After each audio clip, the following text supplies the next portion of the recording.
বৰ্তমান সময়ত কৰোনাই ধাৰণ কৰিছে এক ভয়ংকৰ ৰূপ, যাৰ পৰিপ্ৰেক্ষিতত অসম সান্ধ্য আইনৰ কবলত আছে। এই কোভিড মহামাৰীৰ সময়ত চৰকাৰৰ ফালৰ পৰা ৰাইজৰ মাজত সজাগতাৰ ওপৰত বিশেষ ব্যৱস্থা গ্ৰহণ কৰাৰ সমান্তৰালকৈ বন্ধন বেংকেও কোভিড-19 মহামাৰীৰ ভয়াৱহতাৰ বিষয়ে ৰাইজক সজাগ কৰাৰ বাবে সমগ্ৰ অসমৰ লগতে আজি বৃহত্তৰ গোলাঘাট জিলাৰ গোলাঘাট, ঢেকিহাল, খুমটাই, বাদুলিপাৰ আৰু বোকাখাত বন্ধন বেংকৰ সহযোগী সংস্থা বন্ধন কৰ্ণগড়ৰ শাখাবোৰৰ সহযোগত বন্ধন অতি দৰিদ্ৰ সহায়ক কৰ্মসূচী নামেৰে এটি বেচৰকাৰী সংস্থাৰ জৰিয়তে এক কাৰ্যসূচী ৰূপায়ণ কৰে। যাৰ মাজত ভাৰতৰে 2 লাখৰো অধিক মানুহৰ মাজত বিয়পি পৰিছে। সেইবাবে সকলোৱে সতৰ্ক হোৱা দৰকাৰ।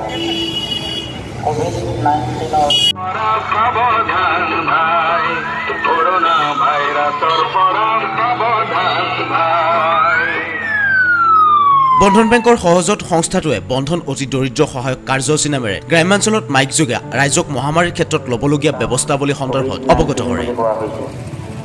যি ৰোগ পোনপ্ৰথমে চীনৰ ইউহান চহৰত বিয়পি পৰে আৰু পৰৱৰ্তী কালত এই ৰোগ মহামাৰী ৰূপে সমগ্ৰ বিশ্বত বিয়পি পৰে আৰু এই কাৰ্যসূচীত গোলাঘাট জিলা প্ৰশাসনেও সকলো ধৰণৰ সহায় সহযোগিতা আগবঢ়ায়। যোৱা 27 এপ্ৰিলৰ পৰা আৰম্ভ কৰা এই কাৰ্যসূচীত সংস্থাটোৰ তৰফৰ পৰা উক্ত শাখাবোৰৰ শাখা পৰিচালকসকল ক্ৰমে প্ৰণৱ বৰ্মন, দীপেন দাস, মনোজ বৰা, মৃদুল বৈশ্য আৰু জিতু দাসে অংশ লয়।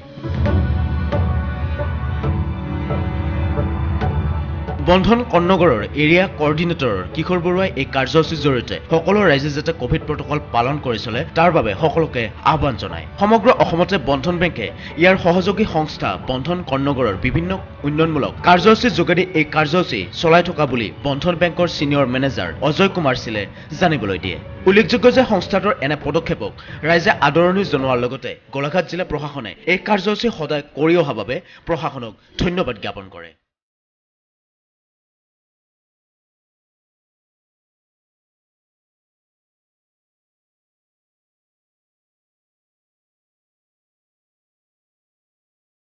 নিউজ ডেস্ক ৰিপোৰ্ট, সংবাদ লহৰ।